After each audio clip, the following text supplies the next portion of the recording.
que agrada a Dios en mi pequeña alma es que amé mi pequeñez y mi pobreza. Lo que agrada a Dios en mi pequeña alma es que amé mi pequeñez y mi pobreza. Es la esperanza ciega que tengo en su misericordia. Es la esperanza ciega que tengo en su misericordia.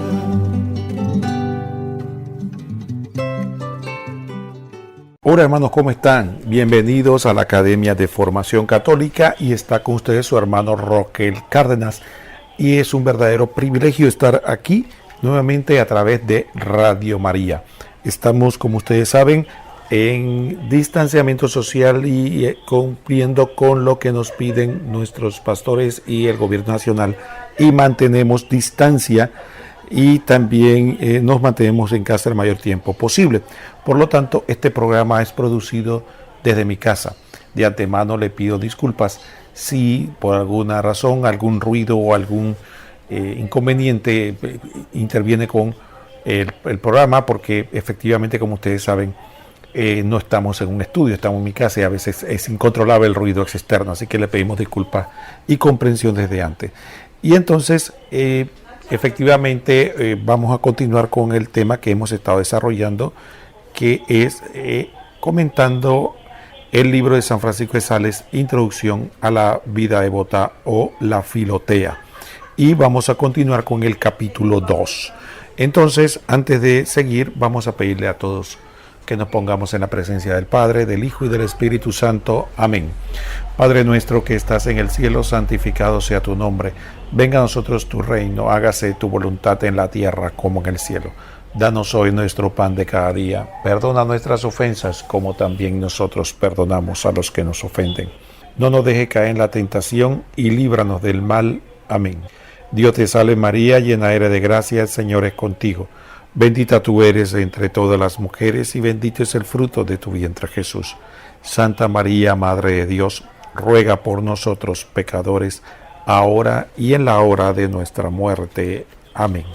Y como decíamos, vamos a continuar con el tema del capítulo 2 de la Filotea.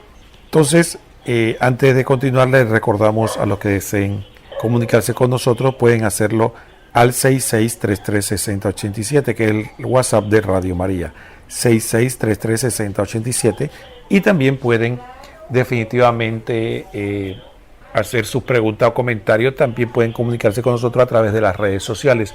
Tenemos un canal en YouTube que se llama Academia de Formación Católica y también en Instagram, en el Facebook.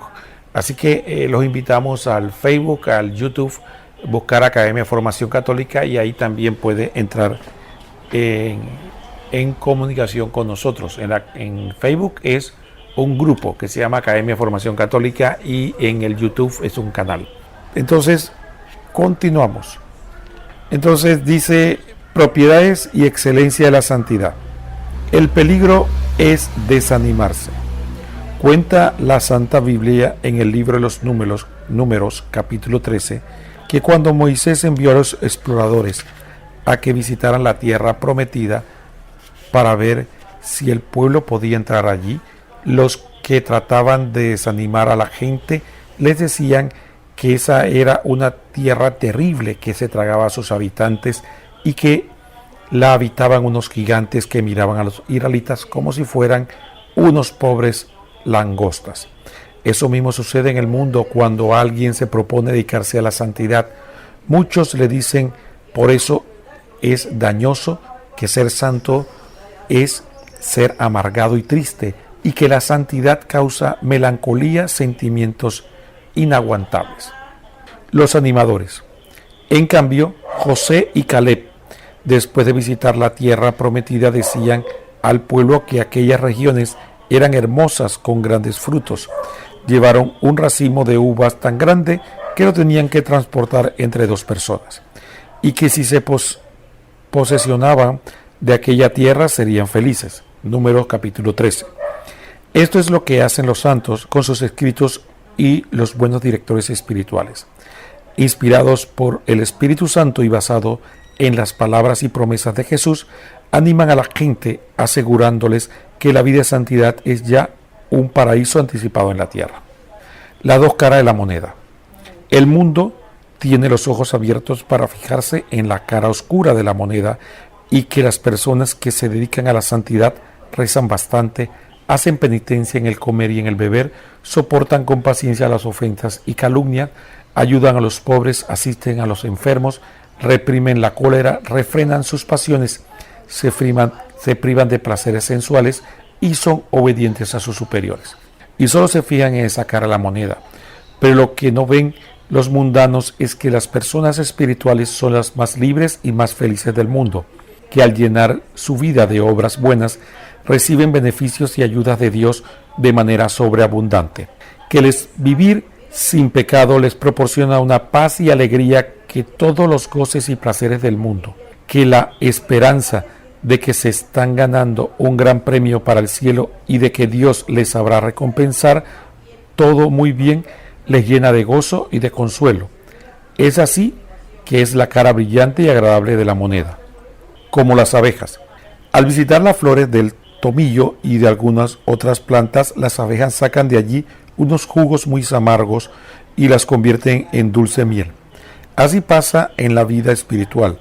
Para quienes no se han dedicado a conseguir la santidad, las mortificaciones, las largas oraciones, las obras heroicas de caridad y el dominar sus pasiones y alejarse de placeres dañosos, les parece algo amargo y anticipado, pero para quienes emprenden seriamente el camino de la santidad, todo esto se le convierte en algo agradable, atrayente y lleno de consuelos espirituales. Así le sucedía a los mártires, los cuales sentían gusto en sufrir los peores tormentos, con tal de proclamar su fe en Dios y su amor a Cristo y ganar así un maravilloso puesto en el cielo.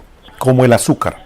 Cuando a una fruta no madura y muy amarga le echamos un poco de azúcar, puede adquirir un sabor agradable. Algo parecido sucede en la vida espiritual. El amor de Dios y la caridad hacia el prójimo quitan la amargura de las mortificaciones, alejan las angustias de la pobreza y le quitan la tristeza de la vida de soledad y oración. El tratar de conseguir la santidad es como fuego calentador en el frío invierno y como lluvia refrescante en el ardiente verano, y llena el espíritu de una agradable paz y serenidad. El retrato de la santidad. En la Sagrada Escritura existe un retrato auténtico de lo que es la santidad, y es la escalera que Jacob vio en sueños, Génesis 28, por la cual bajaban ángeles del cielo a la tierra y subían de la tierra al cielo. Los 2 varales de los lados de la escalera son la oración y los sacramentos. Los peldaños que sirven para subir son las acciones y actos de virtud que vamos haciendo y enviando cada día al cielo, y que nos acercan cada vez más y más a la salvación. Los peldaños por los cuales bajan los ángeles a traer dones son los actos de caridad que hacen en favor de los necesitados y que nos traen bendiciones y premios de Dios. Los que suben y bajan por esas escaleras tienen alas para volar hacia Dios por medio de la santa oración, y pies para caminar entre la gente llenándola de favores y obras de caridad. Tienen rostros alegres y angelicales porque conservan la santa virtud de la castidad y gozan de aquella perpetua alegría que experimenta las almas que viven en paz con Dios. La santidad llena de dulzura y paz al alma. La caridad es una planta y la santidad es una flor. Nada hay que produzca mayores alegrías y más paz, que el espíritu. Nada hay que produzca mayor alegría y más paz en el espíritu que vivir esforzándose por conseguir la santidad, que consiste en esforzarse por hacer siempre lo que más le agrada a Dios, y evitar todo lo que a él le pueda desagradar. Muy bien, hasta aquí lo que el santo nos enseña en el capítulo 2 de su libro La Filotea o Introducción a la vida devota. Importante, hermanos y hermanas, el primer aspecto que el santo nos retrata, que es el peligro de desanimarse. Porque tal y como nos explica el santo, y citando las Sagradas Escrituras, nos muestra un pasaje que es muy interesante. Pongámonos en el contexto del pueblo de Israel. El pueblo de Israel acababa de, había un tiempo que había salido de Egipto, había llegado, ya había hecho el pacto con Dios y había llegado a los bordes de la tierra prometida.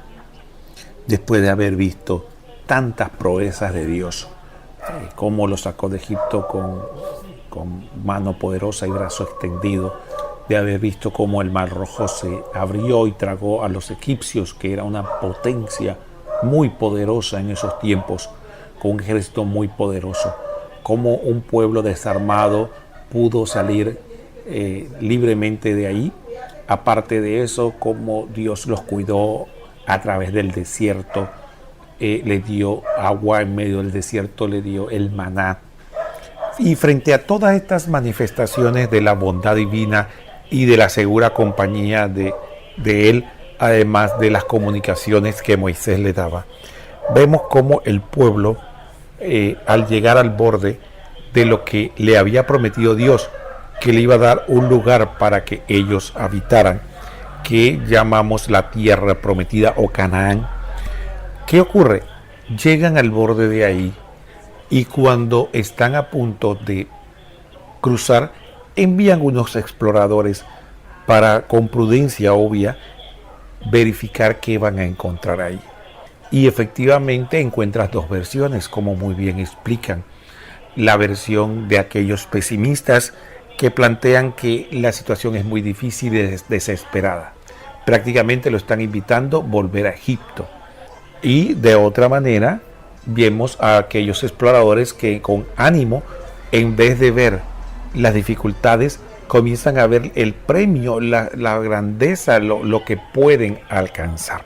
De ahí que es importante para nosotros desde el punto de vista espiritual que vislumbremos lo que es Egipto del punto de vista simbólico.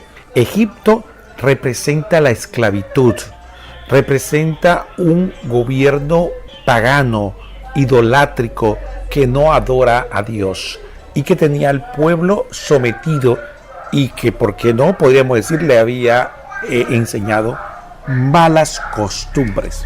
Así que Egipto significa volver al pecado. Los santos a lo largo de la historia han visto esa frase de volver a Egipto. Es como una rebeldía a Dios, es como volver a la vida pasada. Es aquel que, decía San Pedro con unas palabras muy duras, aquel perro que vuelve a su propio vómito. Se refiere a las personas que después de haber conocido el camino de Dios deciden volver a la vida de pecado. Eso significa volver a Egipto. Pero estaban en una disyuntiva. Era o continuar con el camino que Dios le había trazado o volver hacia atrás, porque efectivamente no podían quedarse en el desierto. Ellos sabían que no podían sobrevivir en el desierto. A partir de allí, esta disyuntiva que tenía el pueblo de Israel nos pone en perspectiva a nosotros de la situación de nuestra vida espiritual. Volver a Egipto o seguir adelante. Muchos de nosotros cometemos el error de pensar que la vida espiritual es un asunto de como un viaje que uno emprende, se detiene y después inicia de nuevo. No, en la vida espiritual, como es un tema de comunión, la situación es que la comunión se estrecha o se va deteriorando. Ponemos el ejemplo siempre del matrimonio. En el matrimonio la relación o se mejora o se van enfriando. No hay términos medios.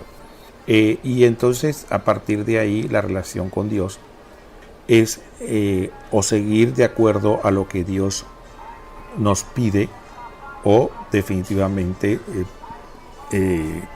volver a Egipto. Ahora, lo que el santo nos presenta aquí es una realidad. Nosotros, cuando tan pronto vamos a emprender seriamente el camino de obedecer a Dios, siempre vamos a encontrar los dos personajes, tanto los animadores como los pesimistas. Definitivamente los pesimistas nos van a presentar que el camino de la devoción, el camino del seguimiento de Cristo, es un camino que está privado de la alegría de este mundo y que está lleno de dificultades, dolores y sufrimientos.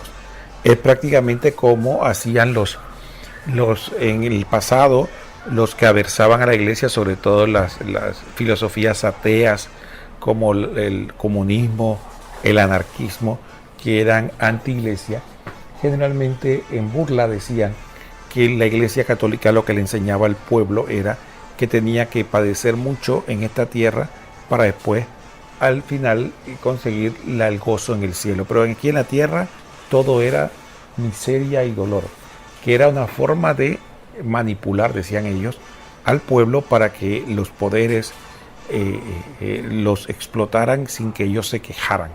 Ese era el planteamiento que se presentaba en esos momentos sobre la Iglesia Católica. Ya desde San Francisco de Sales, imagínate, en el siglo XVII ya habían personas que presentaban de esta manera la vida de devoción. Sin embargo, como sabemos, no es cierto. Ocurre con la vida de devoción muy parecido a lo que ocurre con cualquier otra vida disciplinada, como San Pablo nos explicaba, como la de un atleta.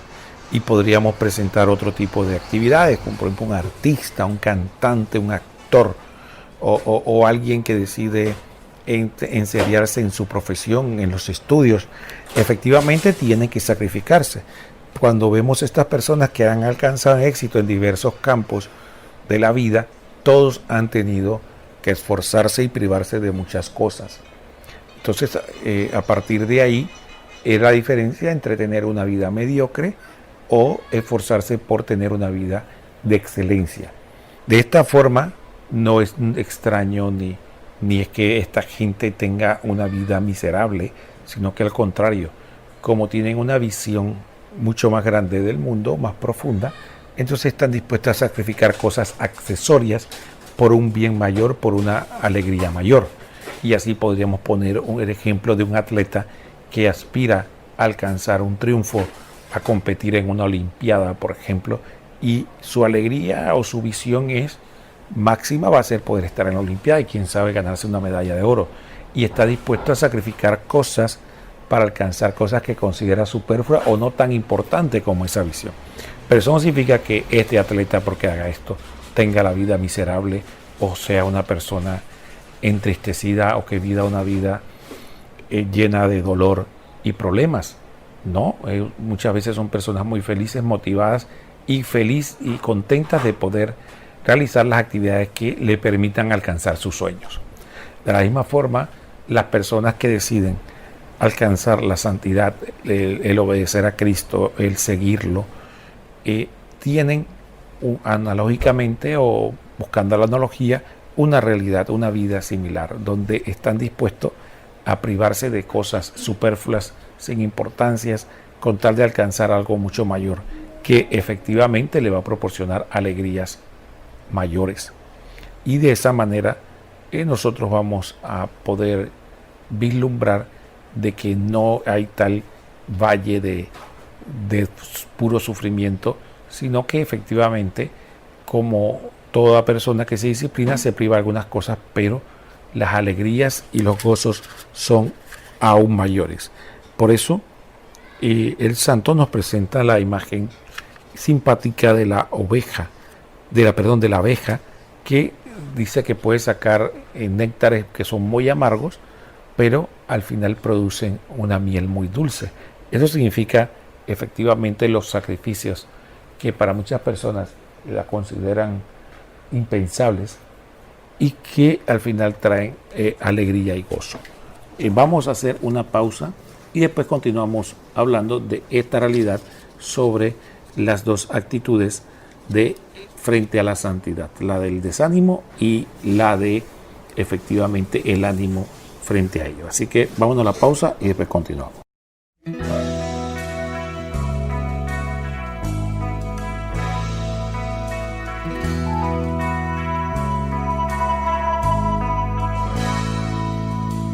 Cristo es la imagen del Dios vivo, primogénito de toda creación. Todas las cosas fueron creadas en Él, todo por Él y para Él. Él es Santo, Padre eterno, Jesucristo con el Espíritu Santo. Él es Santo, Padre eterno, Jesucristo con el Espíritu Santo.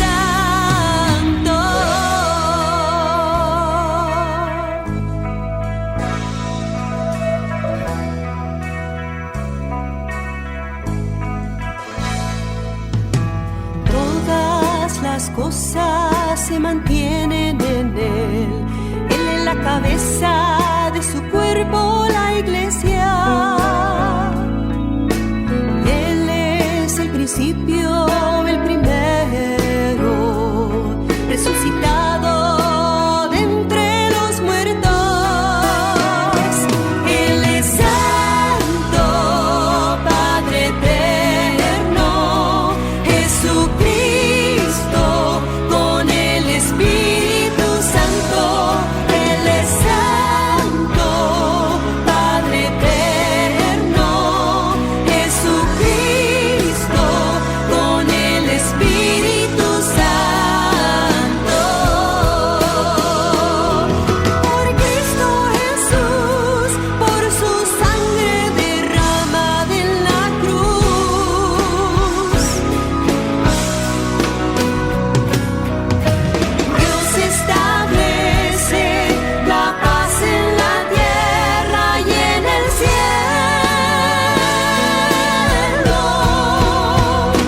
Él es Santo, Padre eterno, Jesucristo con el Espíritu Santo. Él es Santo, Padre eterno, Jesucristo con el Espíritu Santo.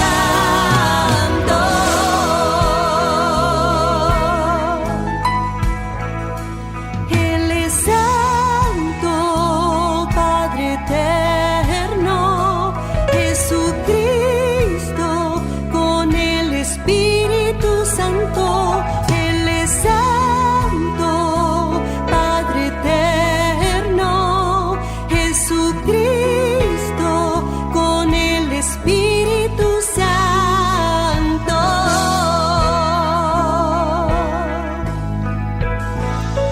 Él es Santo, Dios Padre, Jesucristo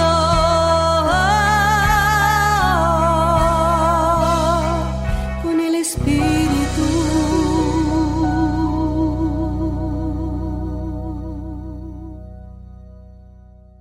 Muy bien, hermanos, estamos de vuelta en este su programa de introducción a la vida devota o la Filotea de San Francisco de Sales. Bienvenidos a la Academia de Formación Católica. Está con ustedes su hermano Roquel Cárdenas. Decíamos que para todos ustedes que deseen entrar en contacto con nosotros, pueden escribirnos al 66336087 en el WhatsApp de Radio María o a través de las redes sociales. Pueden en Facebook, existe un grupo que se llama Academia de Formación Católica, y también en YouTube tenemos un canal donde periódicamente estamos subiendo videos y demás de formación.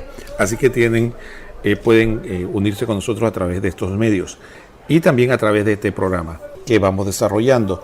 Entonces estábamos conversando acerca de cómo el santo nos habla de las propiedades de la santidad y cómo hay dos visiones, ¿no? Está la visión mundana de aquellos que ven los sacrificios y esfuerzos que se hacen para alcanzar la santidad como el amargarse la vida aquí en esta tierra, y tenemos el otro ejemplo donde están entre ellos los santos y los buenos directores espirituales que animan a las almas a que se esfuercen por ese camino. Hay un tema que es indudable sobre este tema, y es lo siguiente. Muchas veces nosotros no nos atrevemos a hacer la prueba, y es el espejismo, y es lo que lograron los desanimadores del pueblo de Israel. El pueblo de Israel ni siquiera hizo el intento, ni siquiera fue a ver la tierra prometida, simplemente por la actitud de desánimo que trajeron los exploradores negativos, por llamarlo de esta manera. Decidieron, entre gritos y quejas, decir que ¿para qué nos trajiste aquí? Le reclamaron a Dios y a Moisés: ¿para qué me haces llegar hasta aquí para morir en medio de esta tierra desconocida? Mejor volvamos a Egipto. Imagínense el mayor desprecio a Dios. Después de que Dios hizo todo eso por ellos, ahora ellos deciden que quieren volver a la esclavitud, quieren volver a ser esclavos, a estar sometidos a ese pueblo pagano, a ese rey injusto. Y entonces efectivamente aquí vemos cómo prefieren la esclavitud. De esta misma manera, muchas almas que en vez de pensar que seguir el camino de Dios es liberarse de tantas cadenas y esclavitudes que nos tienen sometidos, aunque no querramos admitirlo, como los vicios, como las adicciones al juego de azar, al alcohol, al cigarrillo, adicciones a tantas cosas que nos tienen esclavizados. También personas que no son capaces de controlar su sexualidad, o que están dispuestos a sacrificar su propia familia por unos cuantos bienes materiales o por una posición de poder, y tantas cosas que podríamos nosotros mencionar que provocan que la persona tenga una vida miserable en esta tierra por no vivir acorde a las leyes de Dios.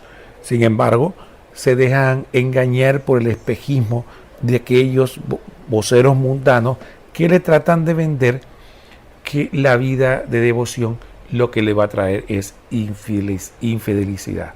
Miren, por ejemplo, tantos jóvenes que por ejemplo deciden no un fin de semana irse a un retiro, o un jueves en vez de irse a una fiesta o demás, deciden quedarse en oración. Para muchos jóvenes que están enviciados en el alcohol, o piensan que la única forma de divertirse es alcoholizándose o usando drogas o teniendo sexo desenfrenado, no entienden cómo estos jóvenes pueden encontrar la paz, la plenitud, la alegría, el gozo adorando a Dios. Que piensan que esas personas, esos jóvenes que están ahí, son amargados, son jóvenes que no saben vivir su juventud, que están perdiendo su tiempo. ¿Pero por qué? Porque no se han dado la oportunidad de experimentar lo que estos jóvenes tienen. Y piensan y siguen moviéndose en la realidad de su charquito. Y esto me permite a mí compartir con ustedes una fábula que habla de eso. Dice que hay una fábula que nos cuenta que había una vez dos ranas que vivían en un pequeño estanque en un río. Y una de las dos decide aventurarse río abajo hasta llegar a la desembocadura, y llega a conocer el mar. Y después de mucho tiempo, la rana que llegó al mar regresa a su estanque y comienza a dialogar sus aventuras con la que se quedó en el estanque, en su charquito, como decimos nosotros. Y entonces la otra, cuando llega el momento y le pregunta: así que tú viste el mar, ¿tú puedes contarme cómo es el mar? Entonces él le cuenta y le habla. Entonces la otra rana que se había quedado en el charquito no podía imaginarse cómo era el tamaño del mar. Entonces le empieza a preguntar: ¿y el mar será 10 veces más que mi charquito? Dice: no, hombre, es mucho más. 100 veces más que mi charquito. No, mucho más. 1000 veces más que mi charquito. Dice: mucho más de lo que te imaginas. Entonces la rana que se quedó en el charquito se dio cuenta que no se podía ni siquiera imaginar lo que era el mar en comparación con este pequeño charquito. De esta manera similar le ocurre al alma, que decide quedarse en el charquito de sus vicios, en el charquito de sus pecados, en el deleite de esos placeres pecaminosos, creyendo que es la única alegría posible en esta tierra y que lo máximo que puede alcanzar el ser humano. Y hay gente que vive así, pues que piensa que está dependiendo del próximo placer que puede alcanzar en el alcohol, en el sexo desenfrenado, en la música estridente y qué sé yo qué otros caminos, y piensa que eso es la vida. Sin embargo, cuando los santos o la gente devota le cuenta de que hay un mar de felicidad más grande, de paz, por mucho que se lo expliquen, no lo logran entender.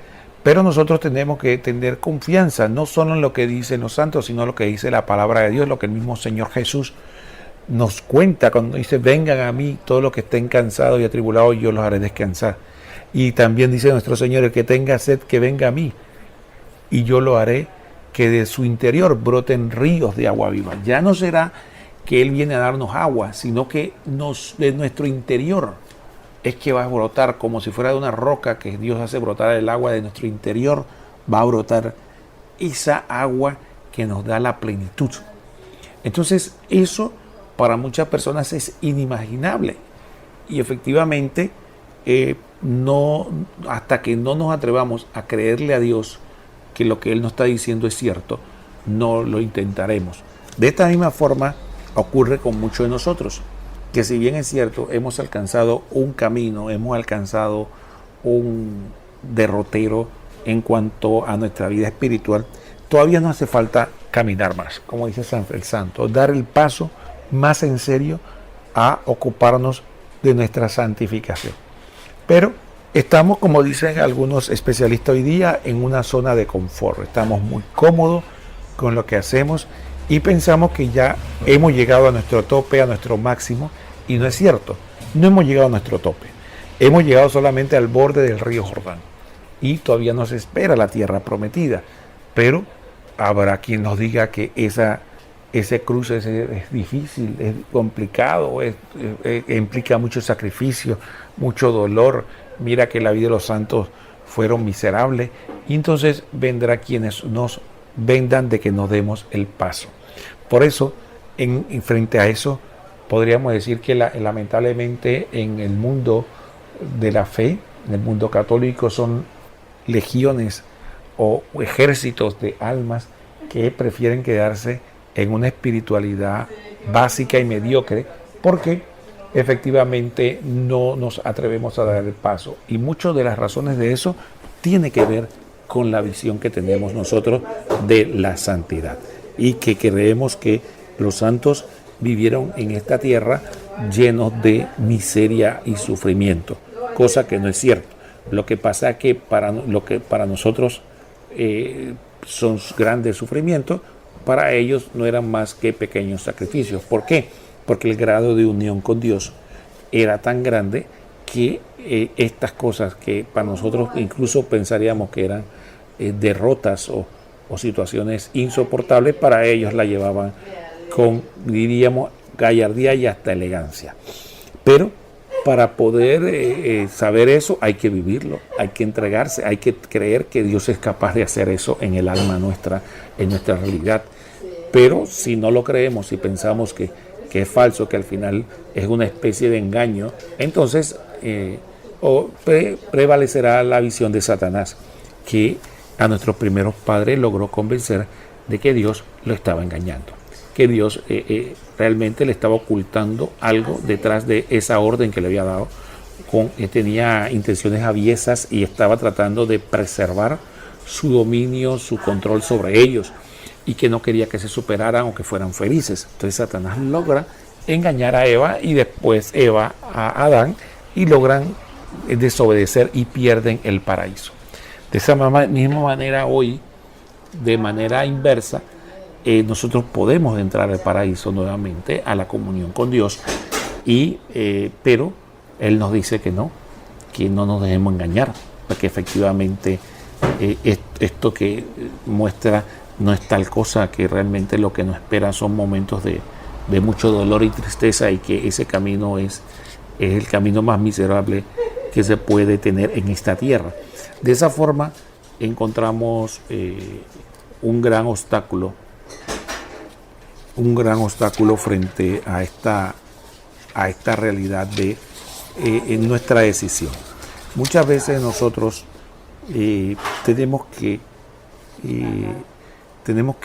decidirnos.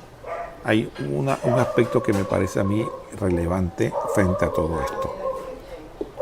Nosotros, el primer paso y el paso que el santo nos está tratando de inculcar en estos momentos es definitivamente iniciar.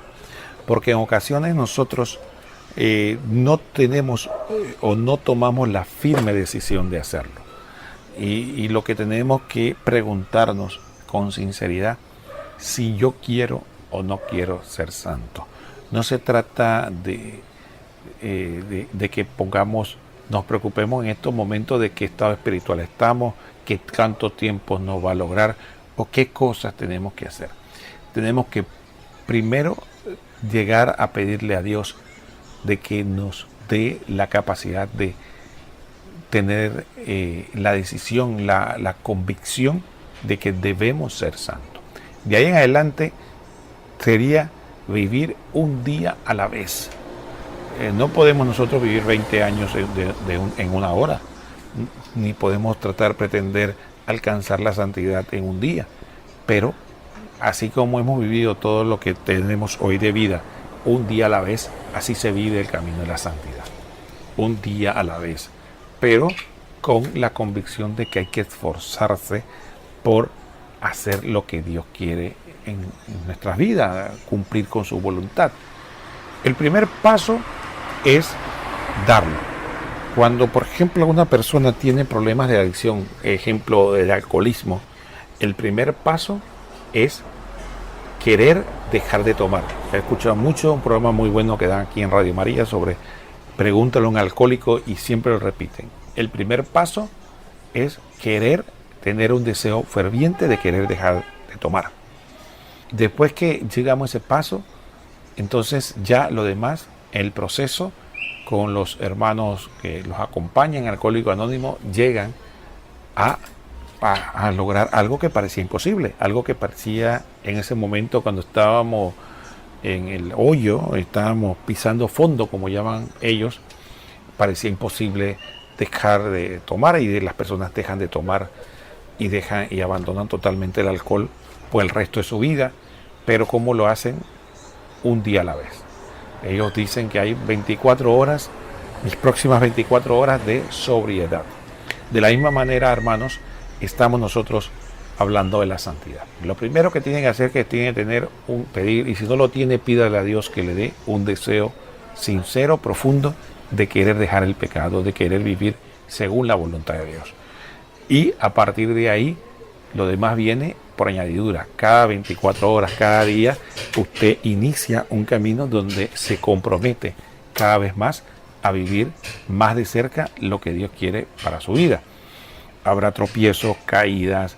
La tierra prometida, cuando el pueblo de Israel cruzó, no la conquistó en un mes ni en un año, tomó décadas, generaciones, tuvieron que poco a poco, cuando alcanzar eso. Fíjense que el rey David, que siglos después de Moisés, todavía estaba luchando con habitantes que querían y le rivalizaban el territorio al pueblo de Israel, que efectivamente no fue un camino de la noche a la mañana, pero se tomaron la determinación ya cuando Moisés quedó en la tierra prometida y Josué tomó el mando del pueblo. Tomaron la decisión firme de que lo que le tomara el tiempo que le tomara y el esfuerzo, iban a tomarse la tierra prometida. De la misma manera, nosotros debemos primero tomar esa decisión, y este programa básicamente lo que pretende es eso, seguir siguiendo lo que nos ayuda San Francisco de Sales, que es santo y doctor de la Iglesia, con este libro que se llama Introducción a la vida devota, animarnos a todos, de que todos tenemos la posibilidad de llegar a vivir según lo que Dios quiere, pero no se va a lograr si no damos el primer paso, que es lo que Él nos está diciendo en este capítulo: tomar una decisión en firme, tener una visión para mi vida. ¿Qué visión yo tengo? ¿Qué yo quiero de mi vida? Esa es la primera pregunta que yo debo hacerme sinceramente. Hasta que yo no conteste esa pregunta, muchas veces podemos llevarnos como hoja llevada por el viento, que muchas veces es lo que pasa en nuestra vida espiritual, que andamos como hoja llevada por el viento porque creemos que en la vida se trata de actividades, de que mañana voy a un retiro, que pasado voy a una charla, que el día siguiente rezo el rosario, que la próxima ocasión hago tal o cual cosa. Entonces definitivamente ese tipo de vivir a los saltos y no tener una visión clara de lo que quiero o lo que debo hacer para alcanzar o qué quiero como meta final, entonces es lo que muchas veces no nos permite avanzar de manera coherente. Pues, así que lo primero es tener un firme propósito de qué queremos hacer. Si nuestra visión es que queremos ir a la tierra prometida, alcanzar la alegría en esta tierra y creerle a Dios de que viviendo su voluntad y la santidad es el camino de la felicidad en esta tierra y al final la vida eterna, entonces hacer un firme propósito. De ahí, entonces los medios Dios los va poniendo, vamos aprendiendo los caminos, Él nos va fortaleciendo nuestra voluntad y vamos a ir alcanzando o vamos a ir avanzando en la perfección. Si creemos que la vida es estar en la mitad, como estaba el pueblo de Israel, mitad de Egipto y mitad de acá, o estando acá y añorando volver a Egipto, como le pasó mucho al pueblo de Israel que estaba en medio del desierto y a cada momento, a la primera dificultad decía, ¿por qué no volvemos a Egipto? Entonces no vamos a alcanzar la felicidad, la plenitud que Dios quiere para nosotros. Muy bien, con esta forma sí queremos agradecerles a todos su sintonía. No nos queda más que decirle que estuvo con ustedes su hermano Roquel Cárdenas y que nos vemos próximamente en otro programa de la Academia de Formación Católica sobre la filotea o introducción a la vida devota, a la vida de santidad. Que el Señor los bendiga a todos.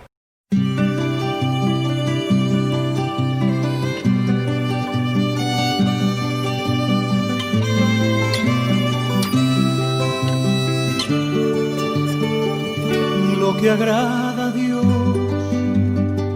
en mi pequeña alma es que amé mi pequeñez y mi pobreza. Lo que agrada a Dios en mi pequeña alma es que amé mi pequeñez y mi pobreza. Es la esperanza ciega que tengo en su misericordia. Es la esperanza ciega que tengo en su misericordia.